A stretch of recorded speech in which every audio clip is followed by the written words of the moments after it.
So, hey, listen, guys, I have 1 o'clock tight. And so we are rolling. Welcome to Mastery on Fridays. It's January 16th. Mastery can be whatever you want it to be. However, what we're going to be working on is some objections and conversations we've been working on all week in Recon, or maybe something you would like to work on. So Louise is monitoring the control tower of the chat. The best thing to do, we'll have a small group, intimate. Can have dialogue back and forth. We want you to learn and make it fun for people watching on YouTube, is put in the chat what your scenario is, and let's practice a scenario you had that you'd like to relive or one you've got coming up.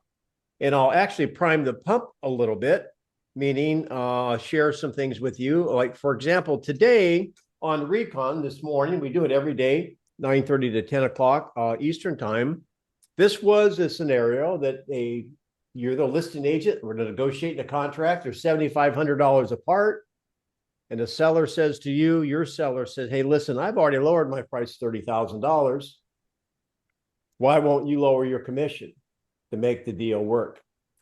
That's one we worked on today. And another one we had this week that you may want to work on. If not, I'll keep moving on. Put in the chat if you want to work on these.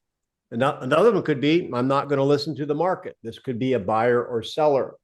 So we'll just get into more of a in-depth conversation on these two. So Louise, let me know if anybody's chatting and would like to go into any of those specifically.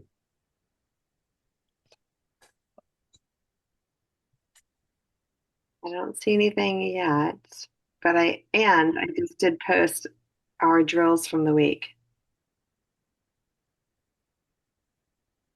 Okay. Somebody said I could try either one. Who was that? Was that Bray Maria or Polina? Yes, I can go. Okay. Let's go to Louise, and you're going to do the 30. And Louise, this is not the friendly Friday, Louise. Okay. All right. Let's do a Freaky Friday, Louise. Go. So, Liz, it sounds like you're not ready to hear what the market has to say about our current price. Oh, Is it I correct? thought you were doing a $30,000 one. Okay, I didn't know which one. Maria, I've already lowered the price by 30,000. I'm not going to come down anymore. Why don't you lower your commission? Okay, and when you're saying you already lowered it by 30,000, Let me pause for a minute. Denny, are we going to pick up from today, from this morning? Because we should let Maria know that we received an offer and we're $7,500. The counter offer was $7,500 below the current price. That's what it says. Yeah. Just as a summary, the offer came in basically. Well, the buyer and seller is $7,500 apart. If buyer's not coming up, the seller's saying, I've already lowered my house 30,000, whether it was from the original list price to this list price, or maybe during the negotiation, right? So play that any way you want to as a seller, Louise. Maria, we reduced the list price 30,000. We got this offer that's $7,500 lower. I'm not coming down anymore. Why don't you lower your commission rather than me lower the price? Okay. And when you're saying you already lowered it by 30,000, did we get any offers prior to us getting an offer right now? No, this is our first offer. So would you disagree that the market has been saying no to every price above the 30,000? Well, this is the first offer. It came in after we lowered it 30,000. So interpret that any way you want. But we need to come out with a certain amount of money, and we're already lower than what we had hoped. Have I been doing my job as your agent throughout the entire 30,000 and now bringing you the offer? Well, I mean, it would have been nice if you would have brought us more than one offer. But did I accomplish the job of bringing you guys an offer?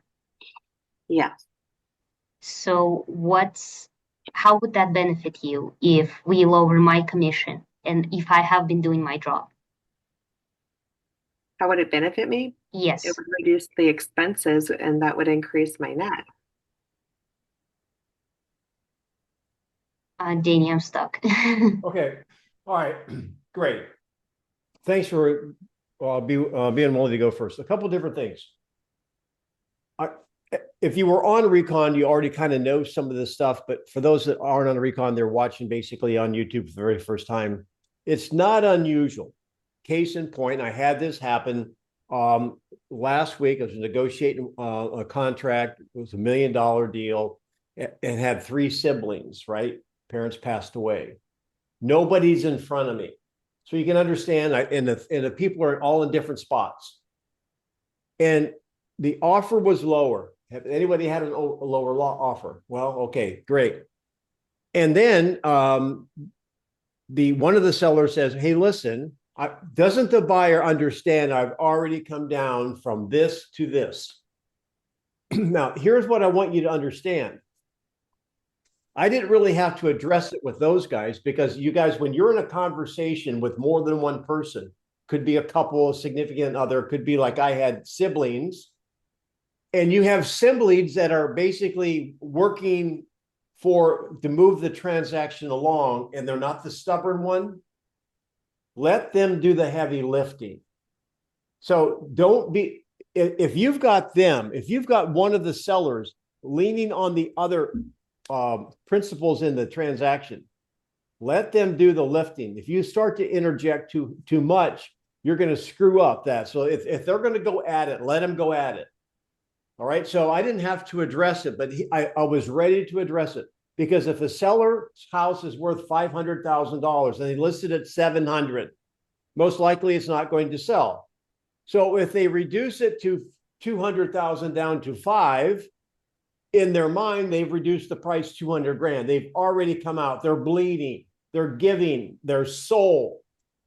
But in reality, they haven't. So in this scenario, it's kind of complex. There's the impression in the seller's mind that they've already bled out. Now it's time for the agent to take their pound of flesh. And so what Maria was doing there was attempting to go down that road first. And I really think you need to do that. Let's see, Matt's on too. So I'll let him pop on here in a second. So Maria, I would probably go on like this. Okay, it wasn't really clear. So let's just go back to the 30,000, Maria, and you're the seller. When you said you've come out, reduced $30,000 already, let's assume it was from not in the negotiation, it was from a list price standpoint. You've already given up 30. Well, explain that to me. So we always teach getting clarity and let them explain from their point of view what they think. So what do you mean you've already come down $30,000? Well, we've come down 30,000 from the original price of when we went on the market. Right. So I guess my question is, did we have anybody wanting to buy your house $30,000 higher than where we are now? No. So that was a goal, but we never had that offer, did we? No. So what I'm doing, and Matt had talked about this earlier, is I'm demonstrating, making sure they understand, and this is how Matt said it this morning, you can't lose something you never had. So we never had that, correct? No, we haven't, but we were asking for that. I got that. And then a powerful way to always remember if you want to get a point across with fewer words is basically you can just turn the table. So when you go to buy a house and it's really worth 470,000, but the seller wants 500, are you willing? Would you? In fact, let's say they just lowered it 30,000. Would you give the seller any credit or sympathy for what they lowered their price to? No. So one of the ways, and I guess my point on this, one of the ways to help them see something is put the shoe on the other foot. However, in this conversation, I think the way I would handle it is I would make sure, and I wouldn't beat a dead horse. I would have to address the 30,000 before I did the 75. I might even say, listen, there's two things. Let's talk about the 75 here in a moment. Can we talk about the 30? Hey, welcome, Matt. So you're familiar with this situation. What do you have to say? Yeah. Uh, uh, don't want to beat the horse dead, but you have to help them see that they didn't have that money in their pocket. They were, it's funny because Maria said asking for it. I ask for a lot of things. How often I get them, that's to be determined. In other words, there's a big, and I say this in all my market updates for my clients. There's a big difference between asking and getting. You can ask for whatever you want. The market will determine what you're going to get. So yeah, it's what you got to do. Got to help them see that they can't lose it The because they never last had it. point, yeah, thanks, Matt. The last point, Maria, is I probably would not have gone down the road have I done my job. I keep me out of it as much as I can because it's not about my fee or whatever. I understand we talked a little bit about that. There is a way to probably do it, but I don't think I'd have laid that card. Does that help you, Maria? You have a question. You're forming a question. What is it? How do you overcome the, well, why can't you pitch in as well? Because we were originally looking to net a certain amount, and now it's a paradigm changes. So what do we do? I've used a lot of words here. I'll let Matt answer that. Yeah, I talked about it the other day, and I can't remember the scenario off the top of my head. But we never want to enter into a business relationship with somebody based solely on what they hope to net. Mm-hmm. So when they say, well, we'd hoped to net this, and say, well, it was my hope to net you that. Did we make any guarantees or warranties as to what you would net? Could we? Is it possible? Right. So and I'm not scripting this, I'm just giving you the kind of the mindset of it. We can't enter into a business relationship with somebody, and there are realtors that will do it. There are realtors that will do it, and they shouldn't, because you will end up in this scenario. So Maria, my point is, you won't get to this scenario if you set the expectation correctly, which is what we've discussed 1,000 times. It's not what I think, it's not what you want, it's what the market will say. Then when they ask you to chip in, you, like we talked about before, do you remember when we sat down 90 days ago and you hired me to be your realtor? You can jump in. Yes, Okay, 90 days ago we sat down, you hired me to be your realtor, right? yes. And my brokerage charges what for my services? You said something like 3%. Right. And was that an issue then? No, but it's kind of becoming an issue now that we're 30,000 down 30,000 down from what? from That what we won't come originally up. talked about. But What's that? hang on, Matt. Now in my opinion, if you deal with the $30,000 before that, that won't come up again because that horse has been killed. Right. Yeah, and that's what I was saying a second ago, Maria, is you really won't get that 7,500 isn't an issue when you address the 30. So that's why I'm saying we're ensuring that we talked about this before. We're ensuring we put our socks on before our shoes and before we tie them. So you don't really get these and if you still do get the objections, then you can go back to that. Well, when you hired me, was it an issue? Okay, no, it wasn't. So we're not here negotiating what my brokerage charges for my services. All we have to decide is what we want to do with this. So, okay, great. Couple different things, and I want to talk about the 7,500 in a second. But Matt said something about net. There's a danger in net. I tell you, there's another danger that ties to net, and we haven't talked about it lately. That when you sat down at the listing table, if you said and you had your fingerprints on a certain number, and now this offer is coming in under the number in which you suggested, now they think you have some culpability on the fact they didn't get their number.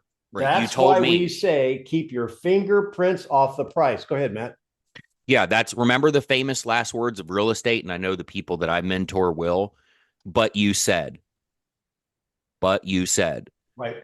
$7,500 becomes an issue when you said, So may I ask a quick question?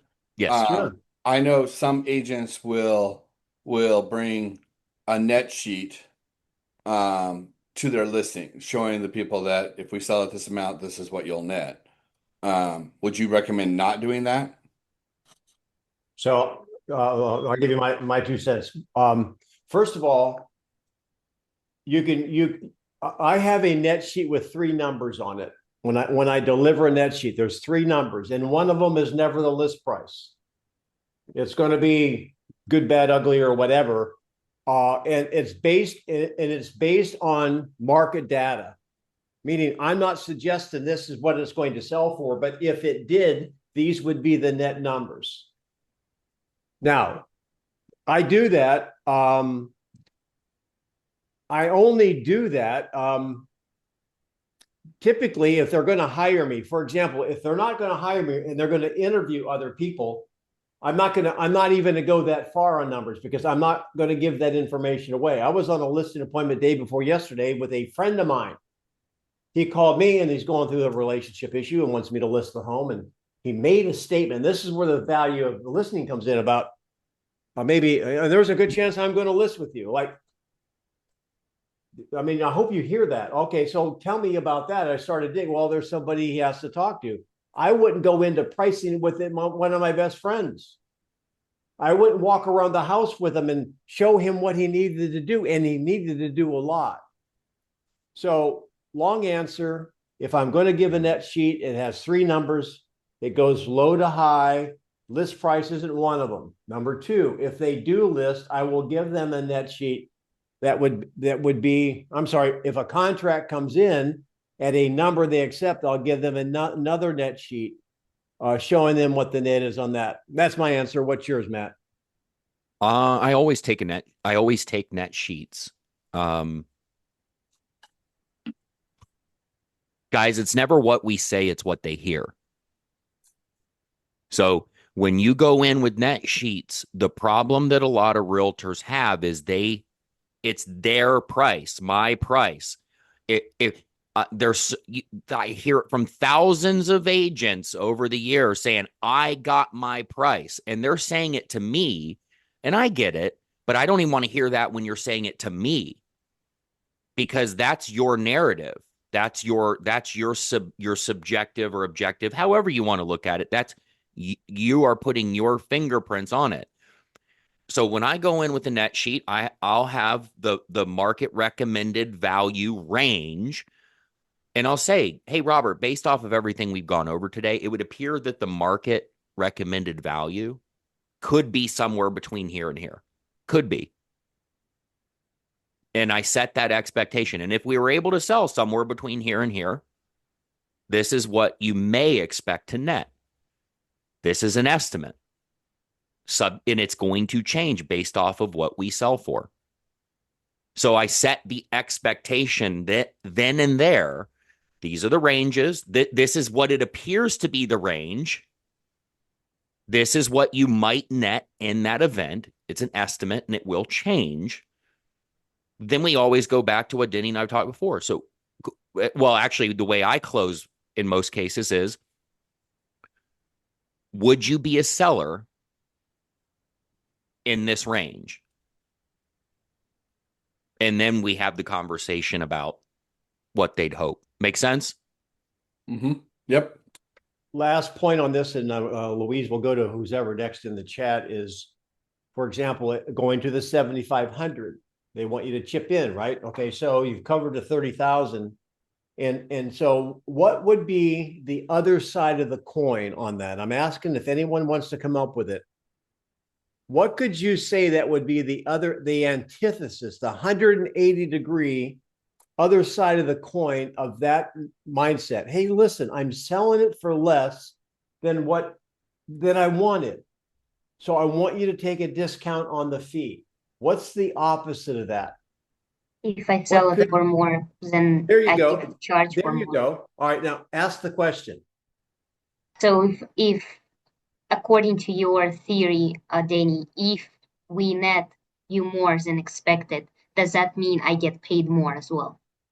Yes, and there's an art in the way you ask that. You don't make it a really specific. Then based on that, I love the way you said that. Based on that theory, if a seller, if you got more than expected, would you be willing to pay a higher commission, or would you go back to our original agreement?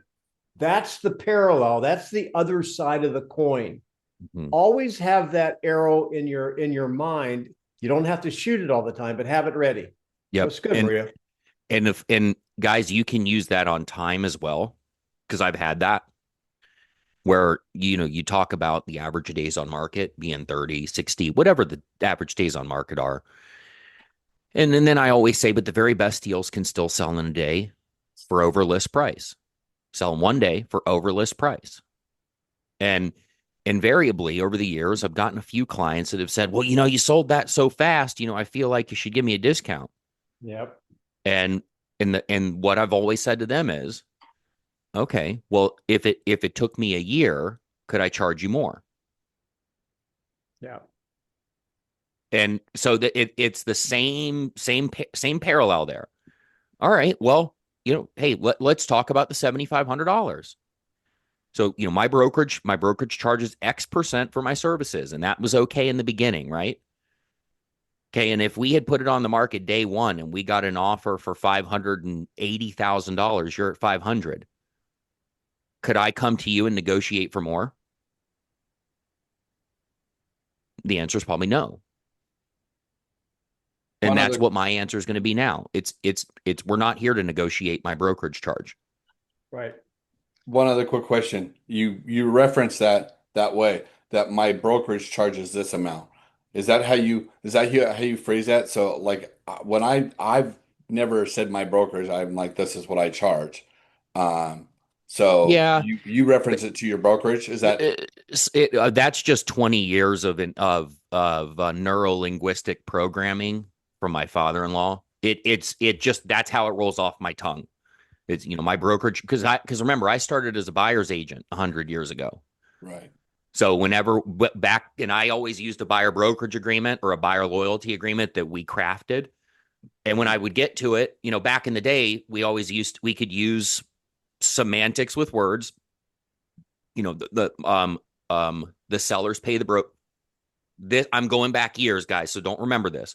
Seller pays the brokerage fee, but my brokerage charges X% for my services. In the situations where I can't get that from the seller, I ask your permission now to try to negotiate it from them. So that's the impetus of that language, but it still applies. My brokerage charges X for my services. I think it's a good thing to always use when it's legitimate, the higher authority. And let me just tell you, Robert, and everybody here, it would be accurate to say your broker charges, because whatever fee you want to charge, your broker approves it. Mm-hmm. Right. And your broker could change it if they wanted to lay that card. So implied or not, your broker that's what the fee is. And who's on the listing agreement? The broker is on the listing agreement, not you. The brokerage is. So my brokerage, the agreement you're entering into, charges this. So it does give it a little power, but if I can caveat really quickly, I will go back to what I said this morning and say, unless somebody's asking you to do something illegal, immoral, or unethical, do not your default should never be to refer to law. Right. So I hope that makes sense.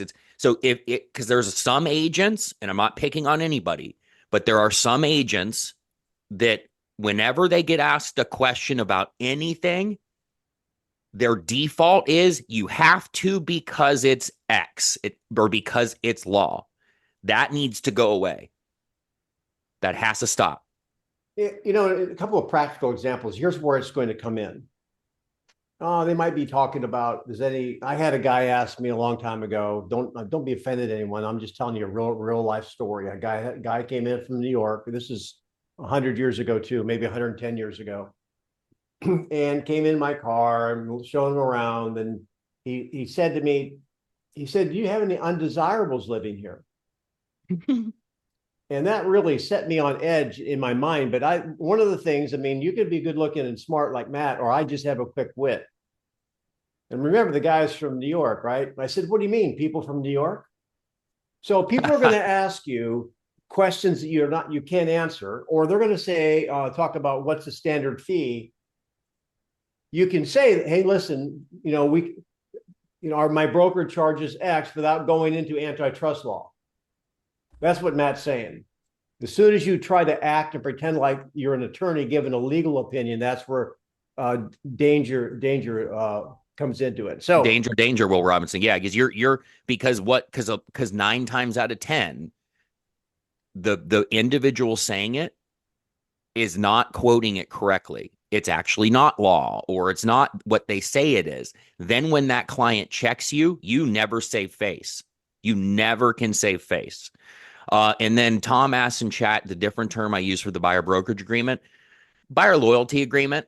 But then what we've also said before is state required disclosures, but don't use that unless your state actually and your MLS actually requires it.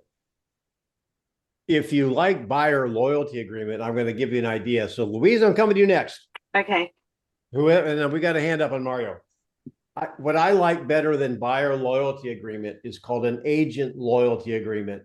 And then here's your conversation. Rather than what the buyer has to be loyal to you, you talk about how you have to be loyal to the buyer.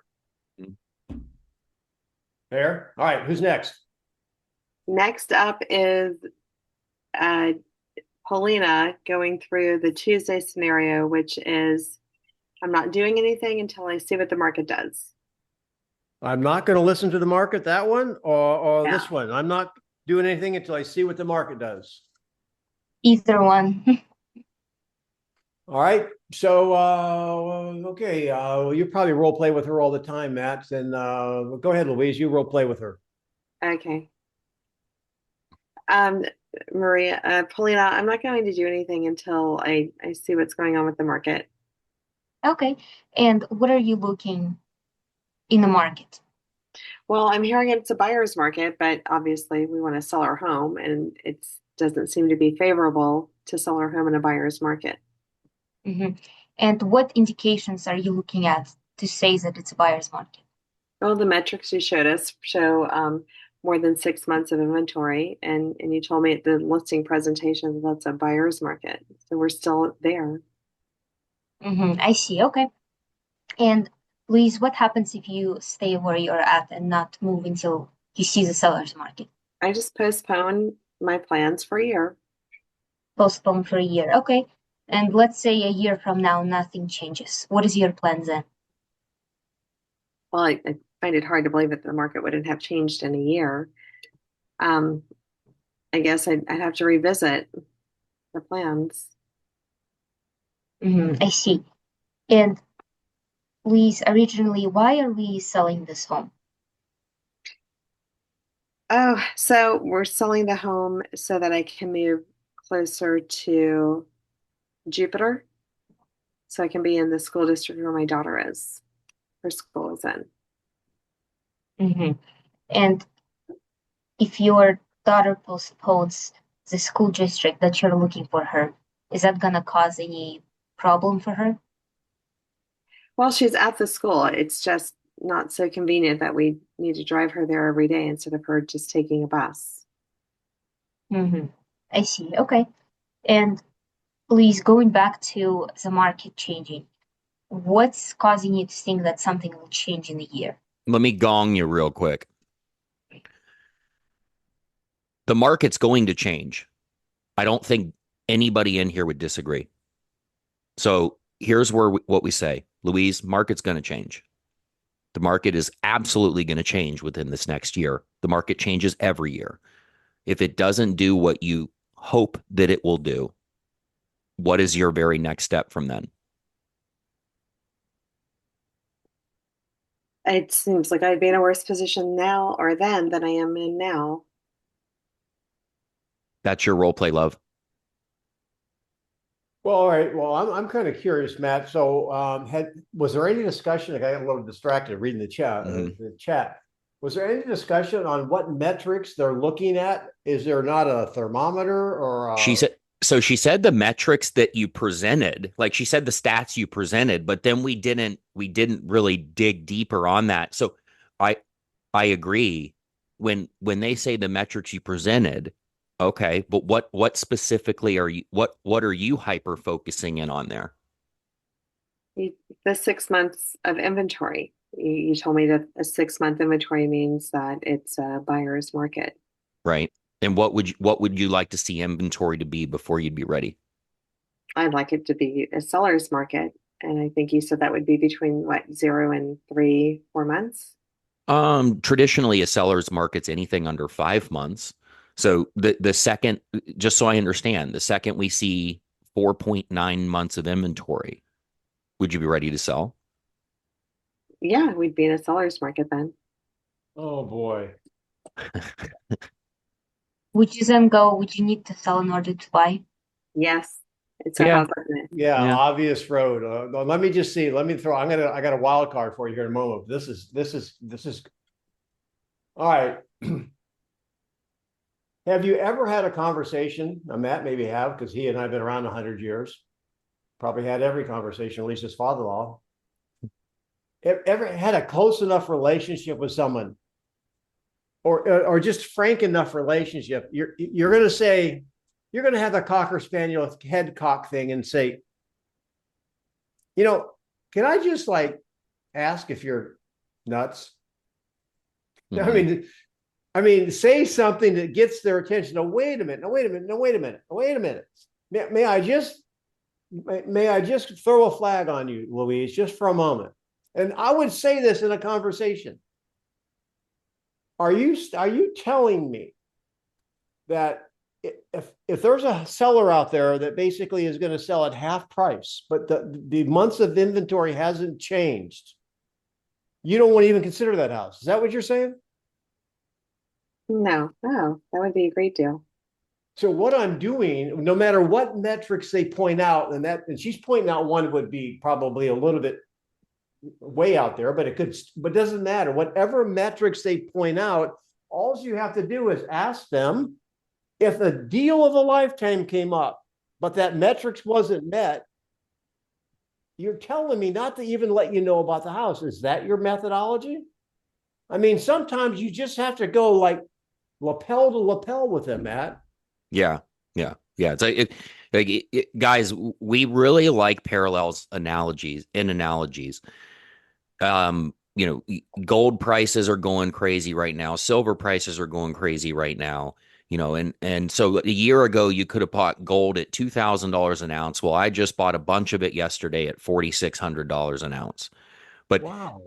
yeah, I shouldn't have done that, I guess. But well, I'm keeping it for the long term. It's 1,300 this morning. Oh, great. I'll meet you at the Skyway. So the parallels or the analogies we want to use, make them palpable. That means you can feel it, like it's very real for them. So, hey, Maria or Paulina, Louise, whoever, inflation has taken grocery prices astronomically high. You're paying $36 for one egg. Eggs go on sale tomorrow for 99 cents. But inflation's been a real thing. You don't buy eggs tomorrow when they go on sale for 99 cents? No, I buy 10 of those. Yeah, you buy 10 of them. The liquid eggs in a carton. Yeah, liquid eggs in the carton, exactly. But this, guys, that's what Denny is referring to here is the metrics aside, there's always going to be opportunities. But what we have to help them self-discover is sometimes the metrics, the data, it tells you what's going on the macro level, like across the board, kind of. But it's not always an n equals 1, meaning if this happens, everything is like this. They can still accomplish their goals by and large, as long as you understand what's important about those goals. Okay. And so if it could be a buyer's market, that could be 100 months of inventory and I'm speaking from a seller's perspective right now. There could be 100 months of inventory on the market, but if their expectations are not unrealistic, it is still possible for them to sell, right? Like if they're like, "Hey, I want $500,000 for my house," and You're like, dang, I can get you 550. That 100 months of inventory doesn't mean anything to them. You follow me? So hopefully that makes a little bit of sense. So I've got a Dennyism for you. You want to write this down. If you've got a buyer or seller that wants to wait for whatever reason, they may not be ready to sign the paperwork. However, you want to keep them close to you in relationship with you. Write this down. You can't win in any market unless you're in the market. So Louise's case, I want to wait to the inventory. Okay, great. I get that. So you're not ready to put your house on the market. However, if you get one of these BOGOs, buy one, get one free, would you want to know about it? And you guys know those things come up every now and then, and you know the answer is going to be yes. Now you have permission for continued communication. So I know, Mario, you have your hand up. We'll go to you, and then I'm going to give you the curveball. I want you to think about this because this will be the curveball. Put it in the chat if you want to handle it. If you guys are watching the news, other than the fact that gold fell down to $1,300 an ounce, I'm kidding about that, Matt. The headlines today is interest rates are down to 6.1. Now the sellers are going to say, I know, Matt, we had an appointment to go and maybe have a repositioning, but interest rates are falling. I'm going to stand pat as a seller. That's going to be the conversation. Mario, what's your question? More than buddy. Well, yeah, I had a question there. I love that conversation this morning. I missed the hand up when you asked for the last conversation. The question now is, we cleared the $30,000. We cleared that the broker is the one that is charging. How are we going to close with that seller the deal? There. Okay, I'll take a quick stab at it. Uh-huh. Bottom line is this, Mario, you're the seller. Okay. Right. The buyer is we're $7,500 apart. And I know from the agent I work with, they're done. This first Right. offer we've had. In 100 days. We might get one tomorrow, might get one in a year. Right. So knowing that, what decision do you want to make with this buyer right now? We're $7,500 apart. Okay. Role play with me. So, Denny, I mean, I think that we exhausted everything. You're not giving up any money, and we just made a decision based on the $30,000, and we cannot go any lower because the commission that we agreed to pay you was based on having that money. So, I mean, if you cannot help me, then we have to wait for the right buyer. I'm going to pause for a moment. Okay. Anything can happen in a role play. I doubt it would go that way if the $30,000 was put to bed. But let's just say it does. Listen, the issue isn't the 30,000. The bottom line is your home is sold, and I'm going to just say it's sold for $475,000, whatever. And you're the only one on the planet wanting to buy it back for the asking price. So my question is, forget about the 30. Your home is sold now, or it's back on the market. What do you want to do? No, we have to wait for the right buyer. Okay, well then, okay. I'm not going to take time to go down that road, but what I wanted you to hear from me, and you know how sweet I am and how patient I am. Whatever you do and however you do it, in my opinion, you have to basically let them know there's no tomorrow with this buyer. I understand. Or there's a high probability there's no tomorrow, and the next offer may not even be that good. What I don't want you to do, if you really feel it's not going to happen, is try to bait them into thinking, well, why don't we just kind of split the difference with them? Because now they're going to have some hope that may not be real. Matt. Yeah.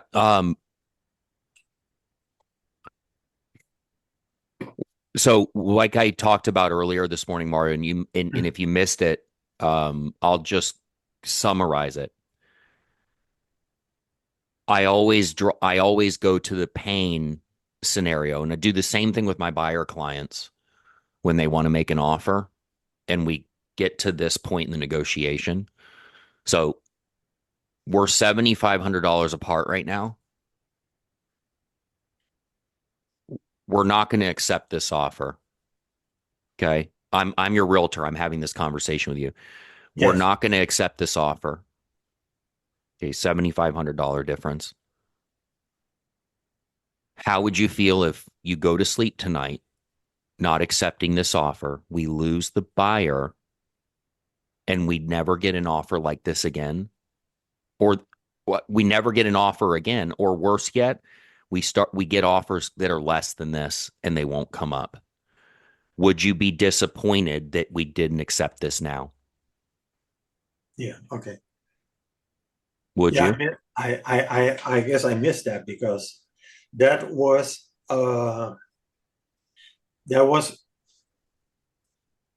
expressed in a way that the buyer now has to make the seller now has to make a real decision when he goes to sleep tonight.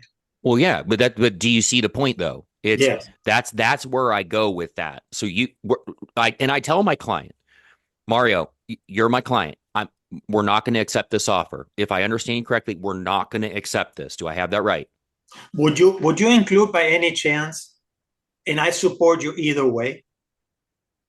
Well, I've always said I'm not attached to the outcome. So you can start. Less is more, though. You don't have to say that. You just say, "Hey, we're not going to accept this offer." Okay.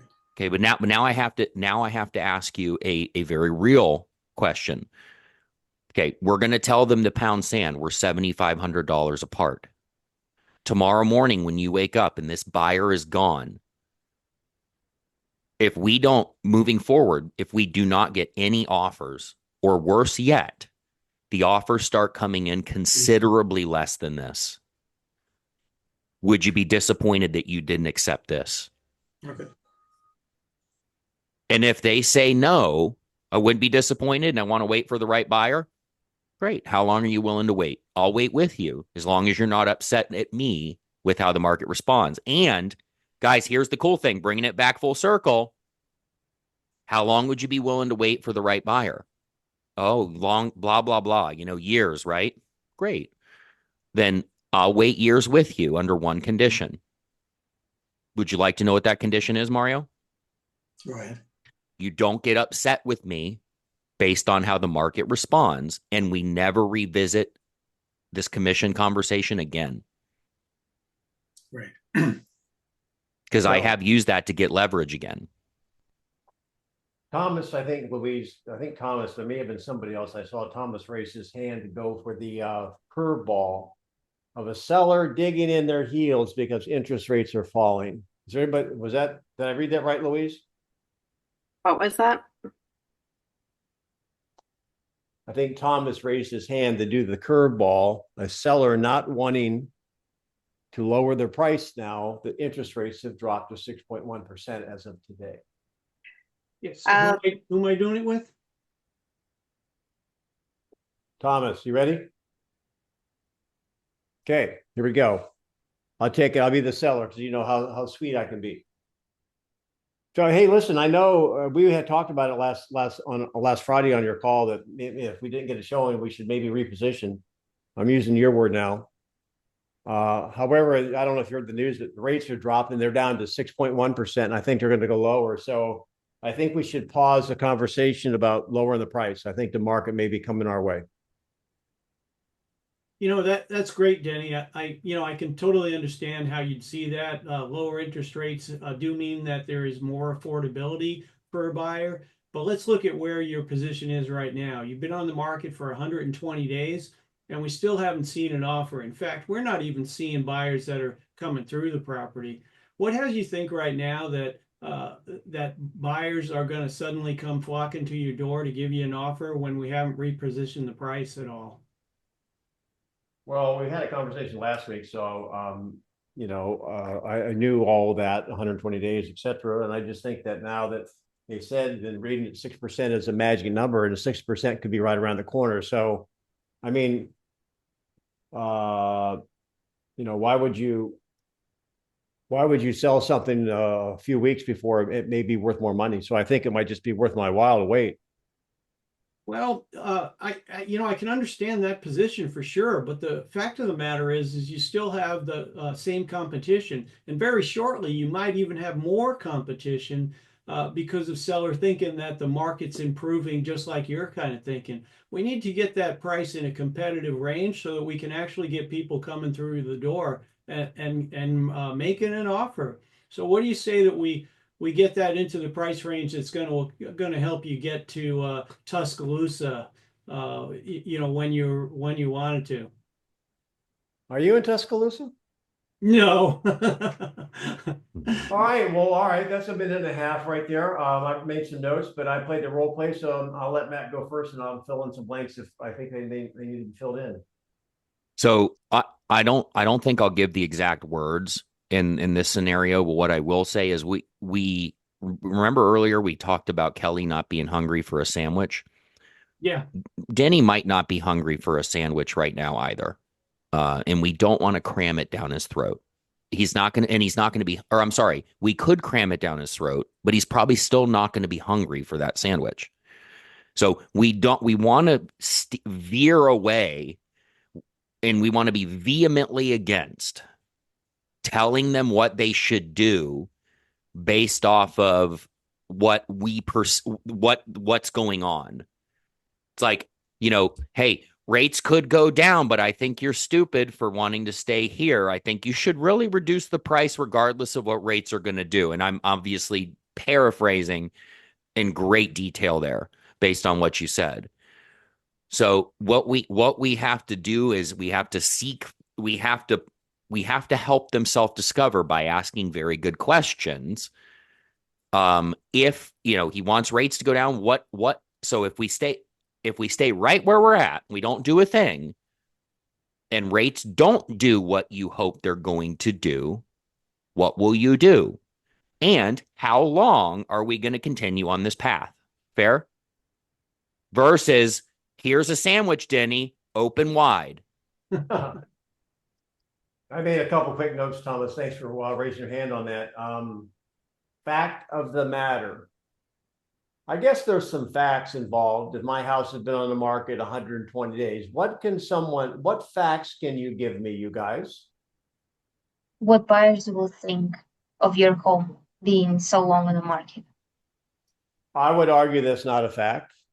That could be a fact. It's probably, well, it is a fact. Buyers have an opinion of it, yes. But I don't think all buyers have the same opinion. What else could be a fact? It truly is a fact.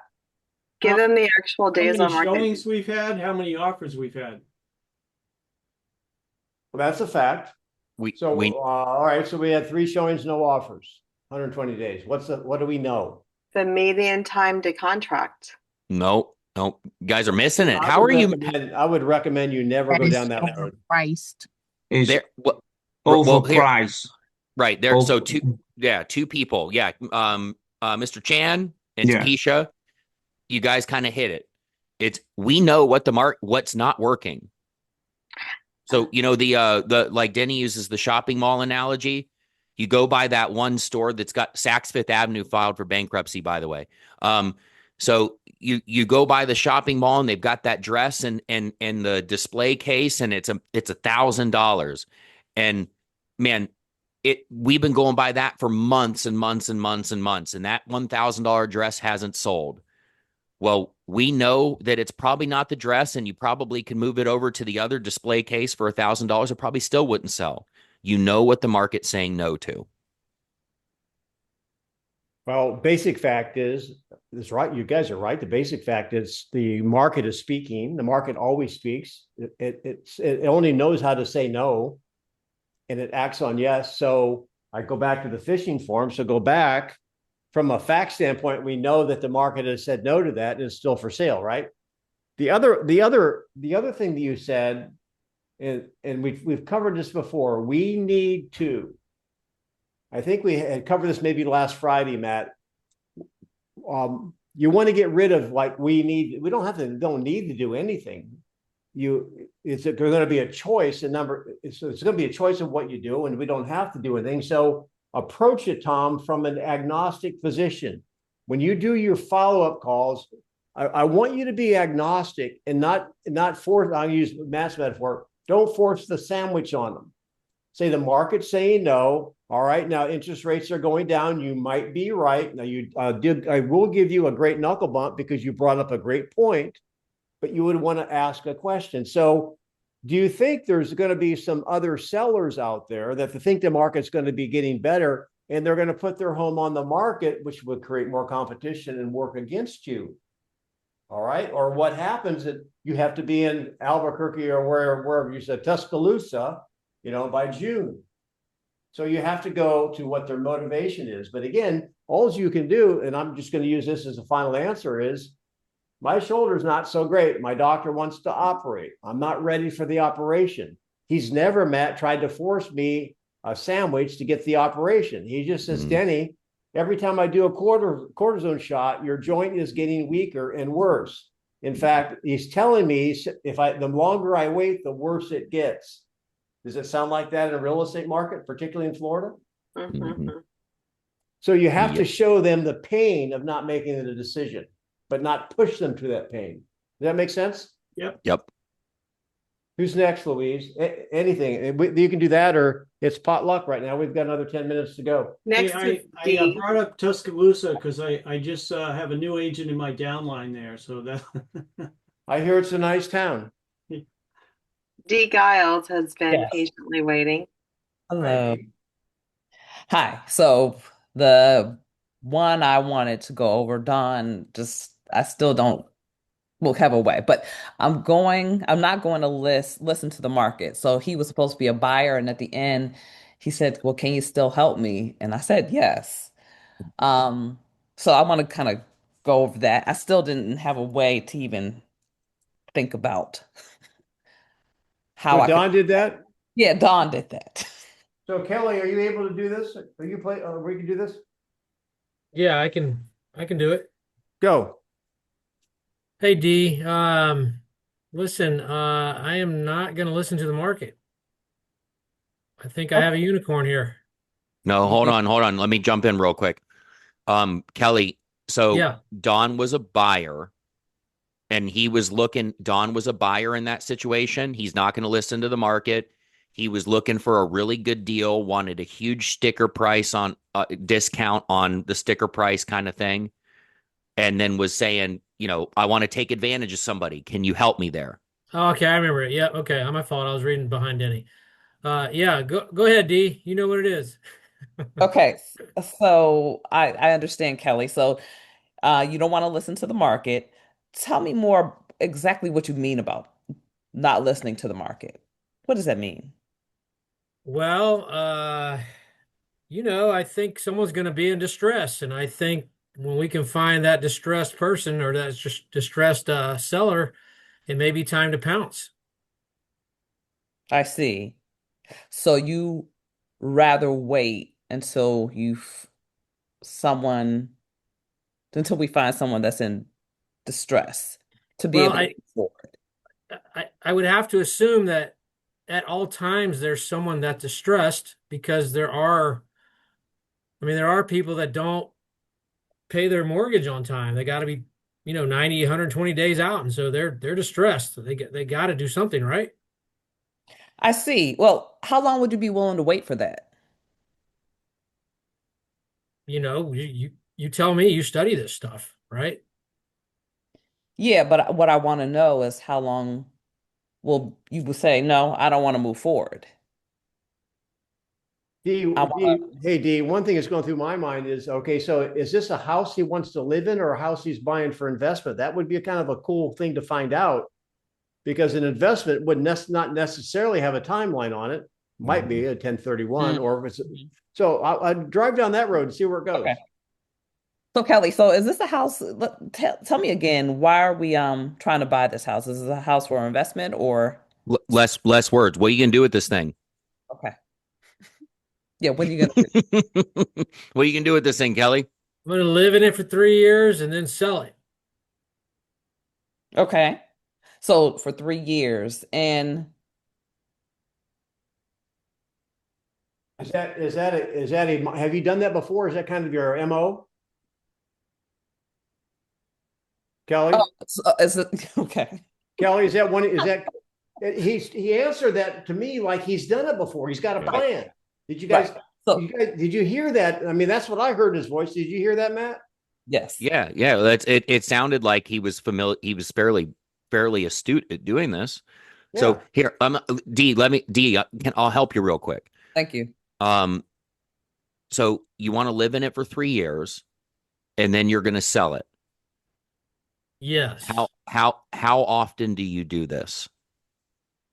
Well, this will be my second time doing that. Okay. And when you exit, what are you hoping to accomplish when you exit these properties? Well, we the last time I did it, I really liked the money I made on the property. Okay. So you liked what you sold it for? I did, yes. Okay. And would you agree that you don't make money when you sell it, you make the money on the buy? You guys Would you agree with that? You guys write that down. Write that down. That's a pearl. Say it again, Matt. Would you disagree that you don't make money when you sell it, you make money on the buy? Yes. Yeah, well, we definitely like getting at the bargain for sure. Okay. So here's what I can help you control, Kelly. I can't help you control what we're going to exit for. That's 3 years down the road, and it might not be pretty then. However, what we can control is our entrance. So right now, you want to enter so you keep mentioning a keyword of distressed seller. Key phrase you keep saying. What I need to know from you to know whether we move forward today is what does a distressed seller look like to you? Give me dollars and cents. Well, the last time I worked with someone, a distressed seller was someone who was in pre-foreclosure mode. Okay, so And they're delinquent on their mortgage. yes. Okay. And so they had already worked out a negotiated price, sort of like a short sale with the bank. Okay, so To get they that. came to some type of an agreement with the bank that the bank will accept a certain amount of money, Correct. regardless of what they owe. Yes. Okay, and would a scenario like that be the only reason we buy?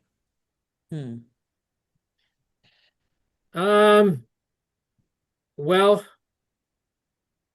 I think I made so much money with the buy last time on that scenario. I kind of like that model. Well, let me ask you this though. Pre-foreclosure, I get it. There's a hardship there. Short sale, there's a hardship. Are those the only good deals that exist when somebody's in a hardship? No, there's other deals that exist. Right. So if we found if we could find a property that looked like an opportunity on the entrance, i.e. the buy, regardless of whether there's a hardship like that or not, would you be ready to act on it? Yes. And 100%. regardless of where it is.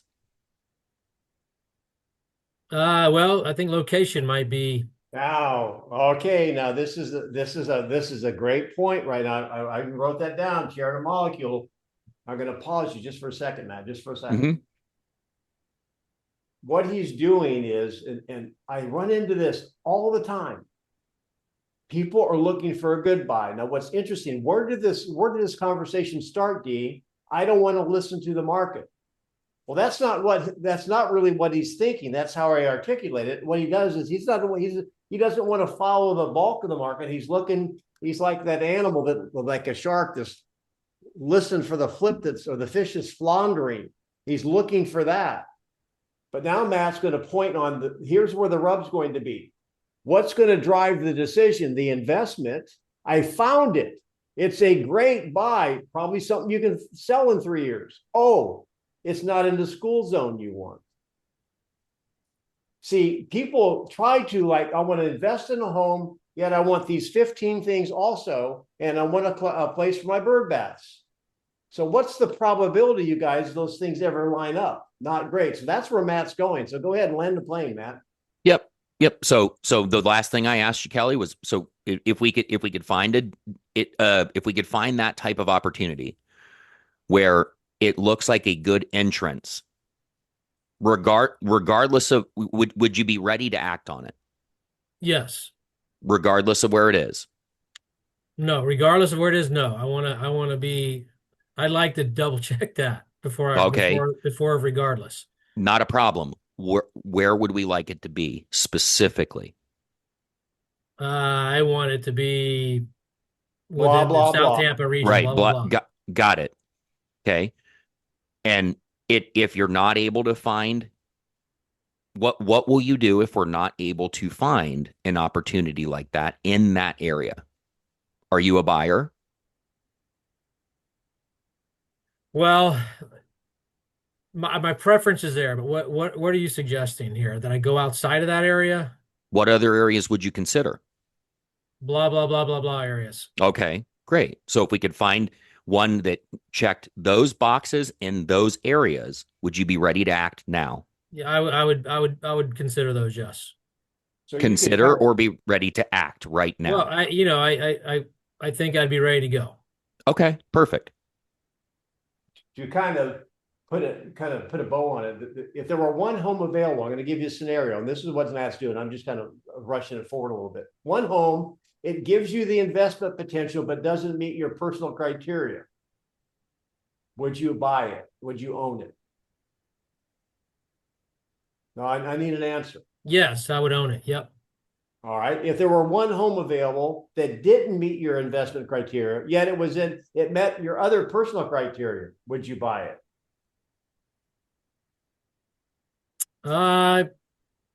It'd all depend on the location of where you're talking about. No, it meets your personal criteria, but it doesn't meet the investment criteria. It's not one that has this. You're not going to be able to buy it pennies on the dollar. It's going to be. No, I don't. I wouldn't buy that. Now, kind of, you know which way he leans, right? If there is a Mrs. involved, you better get her input. Mm-hmm. Especially if they're going to live in it for 3 years. But go ahead. I'm sorry, Matt. Just D. Does that help? Yes. Okay. Yes. I have to give Louise knuckle bumps on as we end this one, because what she was thinking, what I was thinking. Hey, I bought a house and I owned it for 3 years. I sold it and it came out wonderful. You know, it was a wonderful investment. And I'm thinking, okay, I wonder when that was. I wonder if it was just before and just after COVID. He was able to ride that market up, right? He had that once in a lifetime market. I would have found out when was that. Right. And does he have that level of expectation now? Yep. Which I briefly, very subtly touched on when I explained to him, we can't, so 3 years. Well, we can't guarantee the out. We can't guarantee your exit, but we can guarantee your entrance. So be very careful, guys, because anybody that's been in the market, real estate market for the past 6 years is not in touch with reality in any way, whether you're a buyer or a seller. Anybody that's entered into the real estate market in the past 5 to 6 years has very unrealistic expectations because we have not experienced anything normal across this nation. And if you guys read, I know we're at time, but I think it was on one of these calls where someone mentioned that you can never renegotiate the purchase price. Mm-hmm. There's more to it. I don't remember the more. No, it's you can. I've said before, you can set the rate every day of the week if you wanted, but you can only set the purchase price one time. That was it. Last point, you guys, if you read any negative news about the Florida real estate market, and there's plenty of it out there, they are only taking people that have bought since 2022 to today, because our market has regressed. So those people who bought most likely are mortgage challenged, upside down, can't sell to get their money out. And the pain is in that era. Mm-hmm. Prices are up 60, 70, 90% since 2019. So they're not talking about that market. They're talking about the people that basically bought since 2022. Yeah, it was so funny, Denny, because every one of my clients that bought their properties pre 2020, and I have a client that bought property in 2019, and we just moved them at the end of last year, beginning of this year into last year. And I just tell them all, you won the lottery. You won the lottery because you bought in 50 to 60% less than what we're going to be selling you for. And they're going to downsize things, but that the like Denny's talking about, the polarizing headlines are only applicable for the last 3 years. Even if you bought in 2020 when rates went to zero, even if you bought then, you're still sitting pretty in most cases. Right. A parallel headline is the teams in the NFL are losers. They're not all losers. Just ask Buffalo, right? Are they still in it? Maybe not. All right. Hey, listen, if you guys want some individual coaching, Maps has given me permission to go ahead and let you know. Just let me know, Coach Denny Grimes at Gmail. And we'll see if we can help you out. You all have an awesome Friday. It's happy hour somewhere, I'm sure. Thanks, Louise. Thanks, Kelly. Thanks, Matt. Appreciate your wisdom. Thank you all for being on the call. If I can add value, Coach Denny Grimes at Gmail. Love you, mean it. Bye-bye. Thank you.